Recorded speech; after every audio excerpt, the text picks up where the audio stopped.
조선야담 이야기 시작합니다. 옛날 한마을에 가진 건 많은 못된 양반 김선달과 그 김선달이 무서워 눈도 제대로 못 쳐다보는 이씨라 불리는 무당 남편이 살고 있었습니다. 김선달과 무당 남편 이씨는 위아래 논에서 농사를 짓고 있었습니다. 농사철만 되면 이씨는 논에 물 대느라 걱정이 이만저만이 아니었습니다. 양반네 논 아래에 있는 탓이죠.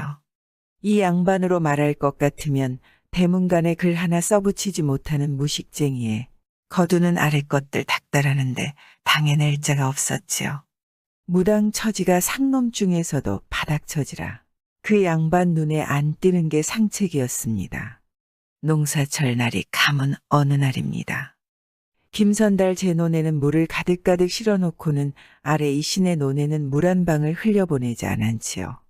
무당 남편 이씨는 여기나 저기나 논둑을 삽으로 헤집고 답립니다. 그러면 뭐 하겠습니까? 물고가 양반 논에 몰려있는 터라 그것도 허사였습니다. 하늘도 무심하시지. 비는커녕 돌멩이가 깨지게 햇볕이 뜨거웠지요.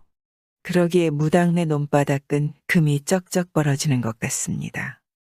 농사꾼한테는 이것만큼 속타는 일도 없었지요. 도저히 이대로는 안 되겠다 싶어 마음을 먹습니다. 에라 모르겠다. 농사 망치고 굶어 죽으나 선달 놈한테 맞아 죽으나 죽기는 마찬가지이다. 무당 남편은 김선달의 생논둑을 삽으로 툭 갈라버리더니 자신의 논에 물꼬를 터주었습니다. 물이 쿨쿨 소리를 내며 쩍쩍 벌어진 틈으로 쭉쭉 흘러들어갑니다. 죽을 각오로 홧김에 했지만 양반놈이 이 꼴을 보는 날엔 진짜 죽을 지경이었죠. 생논둑을 갈라버렸으니 말입니다.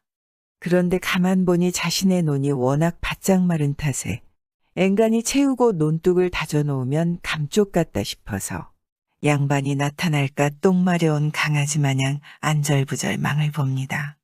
그때 마침 김선달이 동네 밖을 나가는 모습을 보고 한시름 놓았지요. 그리고는 잠깐 나무에 기대어 쉰다는 것이 잠이 들고 말았습니다. 한참 후에 눈을 뜨고 나는 죽었다 하고 망연자실합니다.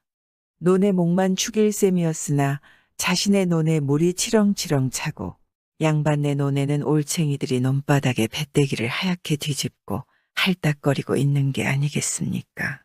죽을 상판으로 집으로 가서 무당 남편은 무당인 부인한테 말합니다. 나는 이제 없는 목숨이요. 그리고는 처참한 표정으로 자초지종을 털어놓습니다. 양반의 몽둥이로 맞아 죽느니 내 손으로 편하게 저 세상으로 가겠다고 말입니다. 자초지종을 다 들은 무당은 남편을 말리며 말합니다. 달걀도 구르다가 서는 뭐가 있다고 살아날 방도 없겠소? 내 좋은 방법이 하나 있으니 내 말대로만 하시오. 지옥에서 살아날 방법이라도 있는 거요. 그 양반 성깔에 내가 어찌 무사하겠소. 염려 마시오. 일이라는 게 꼭 진짜가 아니어도 명색만 그럴듯하게 만들면 되는 것이요. 잔말 말고 내가 하라는 대로만 하시오. 그리고는 남편에게 일러두기 시작합니다. 먼저 당신이 그만 죽었다고 엉엉 울겠습니다. 어서 방으로 들어서고 죽은 사람처럼 입을 뒤집어 쓰고 누워 계십시오. 목숨을 부지하겠다 싶어 무당 남편은 아내가 시키는 대로 했지요. 남편이 눕자 무당은 대성통곡을 합니다. 무당인지라 푸닥거리한 솜씨가 있어 남편이 억울하게 죽었다고 통곡하며 동네 사람들 다 몰려들게 했지요. 논에서 물을 좀 빼온 것이 사람 목숨보다 중한 것이란 말입니까? 그게 무슨 죽을 죄라고 죽는단 말입니까? 마침 김선달은 자신의 논에서 물을 빼갔다고 도적놈 잡겠다고 화가 머리끝까지 치솟아 올고 있던 차였습니다. 그런데 무당이 먼저 선수치는 바람에 성깔대로 하지 못해 분통이 터져서는 죽은 사람한테 잘 죽었다 악담을 퍼붓고 돌아갔습니다.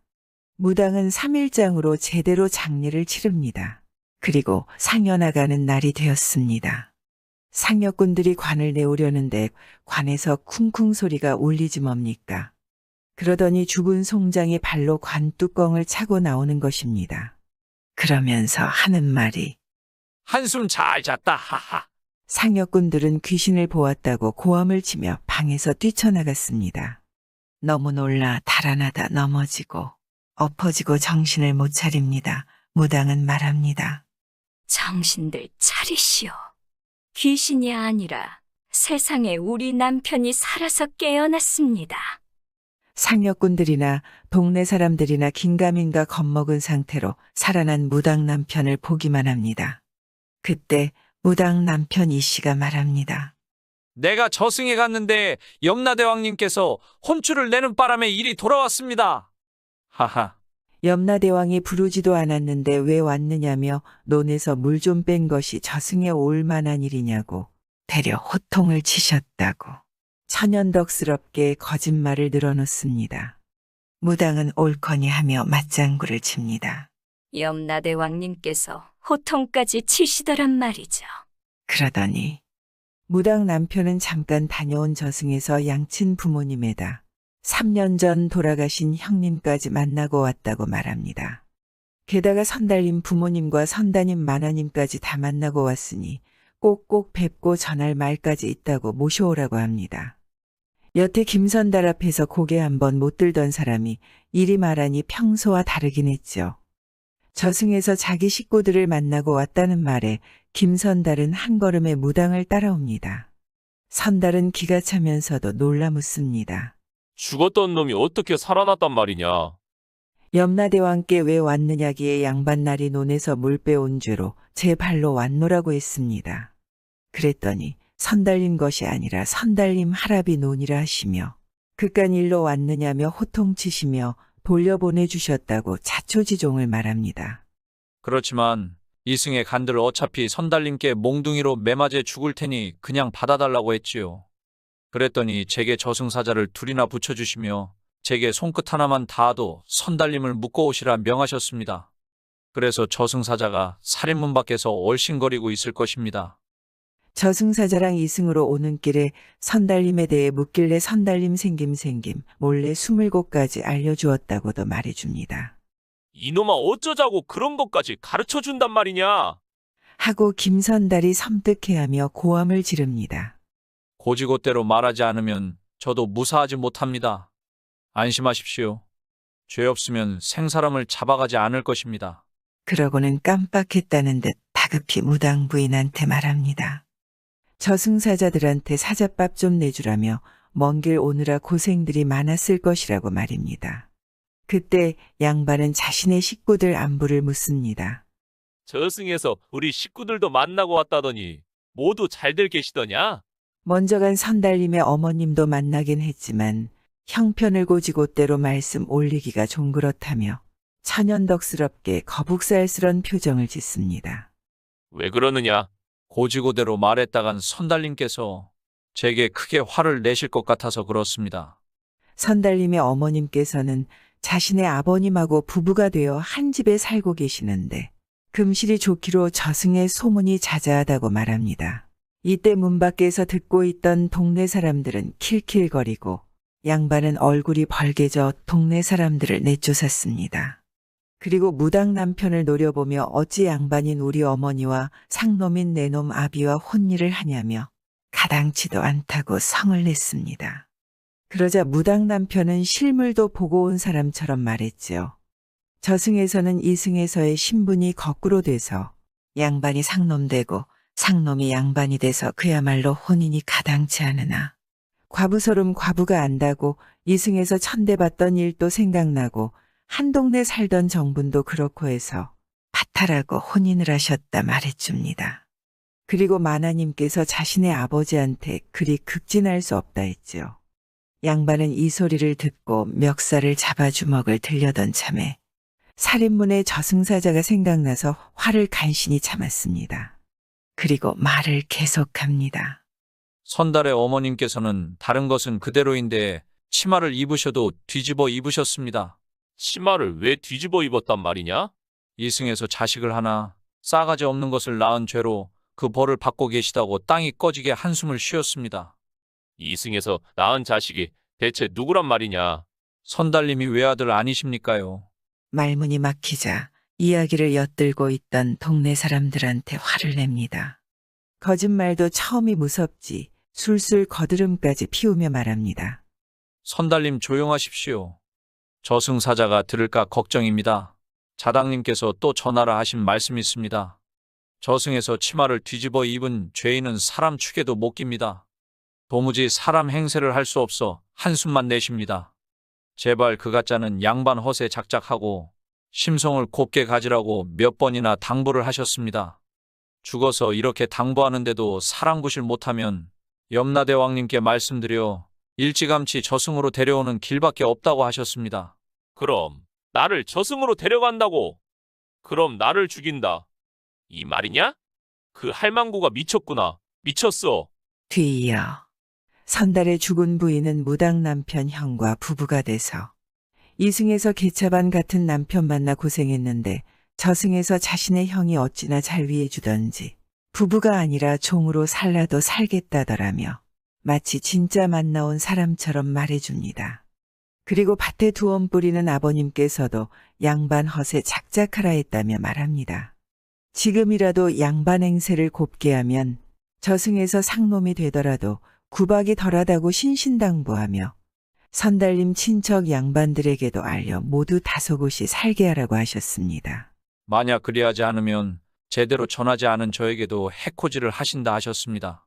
아직도 뉘우침이 없는 양반은 그것은 네 사정이야. 정 그러시다면 저승사자한테 그리 전하라 하겠습니다. 어차피 저승사자들이 우리들이 한 말을 낱낱이 보고할 것입니다. 이쯤 되니 이 씨는 진짜 저승에 다녀온 사람이 돼버렸지요. 거짓말이 이렇게 무서운 것입니다. 그제야 일이 심상치 않다고 여긴 양반은 무당 남편 이 씨에게 속삭입니다. 부모님이 저승에서 사는 형편이며 저승에서 보고 들은 말은 절대 퍼뜨리지 마라. 그리고 낮게 다시 속삭입니다. 대가는 서운치 않게 해주겠다며 무당내 위에 자신의 논 단마지기 중 두마지기를 주겠다 합니다. 무당 남편은 목숨이 왔다 갔다 하는 일에 어찌 논 두마지기와 바꾸려 하냐며 손사래를 칩니다. 김선달한테 맞아 죽느니 못 살겠다고 했던 사람이 지금은 논을 두고 흥정을 하고 있는 게 아니겠습니까?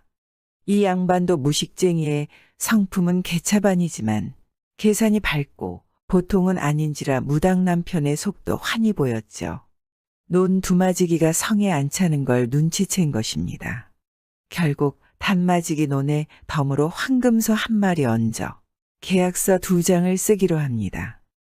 한 장은 자신이 갖고 한 장은 염라대왕님께 보내어 선달님이 반성했다는 증거로 보내기로 했던 것입니다. 무식쟁이 양반은 한자를 몰라 한글로 씁니다. 옆에서 지켜만 보고 있던 무당은 계약서를 받아들고 하늘 염라대왕님께 빌기 시작했습니다. 듣자 하니 염라대왕님, 선달님께서 이렇게 마음이 크신 줄 몰랐사옵니다. 우리들은 고마우신 마음만 받고 대왕님께 바치나이다. 저승에 계시는 선달님 식구들 보살펴주시고 선달님도 무병장수하게 굽어 살펴주십시오. 하는 게 아니겠습니까? 게다가 계약서를 촛불에 태워버리기까지 합니다. 무당 남편은 고함을 지르며 계약서가 없으니 논 단마지기가 날아가 버렸다고 악을 씁니다. 그때 무당은 말합니다. 날아간 것이 아니고 하늘에 바친 것입니다. 선달님은 그대로 논에다 농사를 지어서 해마다 염라대왕님께 정성 들여 제사나 한 번씩 잘 지내십시오. 자신의 논을 되찾은 양반은 환하게 웃으며 고맙네, 고마워. 이 은혜? 잊지 않겠네? 하고 뒷조슬까 휘리릭 갔습니다. 화가 난 무당 남편은 악을 쓰며 삿대질합니다. 미친 거요? 논이 5마지기야. 저절로 굴러온 논을 내치다니 미쳤냐 말이야. 미치기는 누가 미쳤다는 거요. 당신이 진짜로 저승에 가기나 했단 말이오. 염라대왕이라도 뵙고 오셨냐 말이오. 뵙던 안 뵌던 논이 5마지란 말이오. 그리고는 무당은 말합니다. 멀쩡한 염라대왕님을 팔아서 논을 단마지기나 사기를 치면 무살할 것 같소? 아이고, 벌써 진짜로 저승사자가 와서 살인문을 넘어다 보는 것 같소. 좀 보시오. 뭐라? 저승사자가? 그제서야 정신이 돌아온 무당 남편은 살인문을 봅니다. 그리고 여기가 이승인지 저승인지 생각해 봅니다. 공으로 얻으려던 논 5마지기를 한낱 물거품이 되었지만 양발을 골탕 먹이고 저승에서나마 양반 상놈이 바뀌는 이야기입니다. 옛날 양반 상놈이 있던 시절엔 천대받던 서름을 이렇게 달래고 살았나 봅니다. 사람 위에 사람 없고 사람 밑에 사람 없는데 말입니다. 구독과 좋아요와 함께 오늘도 좋은 날 되세요.